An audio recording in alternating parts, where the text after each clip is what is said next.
আমি তোমার 50,000 টাকা দিতেছি ছুটি, আমার একটা কাজ করে দিতে হবে। কি কাজ? তোমার আপু এই যাত্রা বলা যেতে কোনোভাবে অভিনয় করতে না পারে সেই ব্যবস্থা তুমিই করবা। ওকে দুলা ভাই, আপু কোনোভাবেই এই যাত্রাতে অভিনয় করতে পারবে না। সে কি অভিনয় পারে?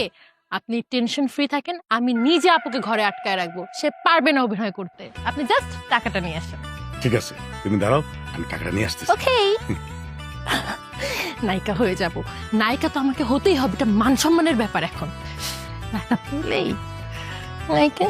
এই নাও। কিন্তু তোমার আপু কোনোভাবে যাতে যাত্রা অভিনয় করতে না পারে। কেন পারবে না? আপনি একটা মেয়েকে জড়ায় ধরতে পারবেন আর আমার আপু অভিনয় করতে পারবে না? আমার আপু অবশ্যই অভিনয় করবে। আপনারা ছেলেরা মেয়েদেরকে শুধু ঘরের ভিতরে আটকে রাখতে চান, কিন্তু না, সেই দিন তো এখন আর নেই। আমার আপু অভিনয় করবে করবে করবে। আমি হব রূপবান, আমার আপু হবে তাজেল। এই বিষয় নিয়েই তো অধিকারের সাথে কথা বলতে যাবো এই টাকাটা নিয়ে। আপু চলো না ঘুরে আসি। আমার 50,000 টাকা গেল, বসালি দুটো গেল। কেন বসছে আপনি বুঝেন না? আমাদের মতো সুন্দরী স্মার্ট মেয়ে রেখে আপনি কি করলেন কাজটা?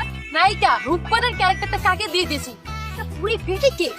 আর তাজেলের চরিত্রটা কেমনে করবা সংসার গো আমার প্রাণের রূপবান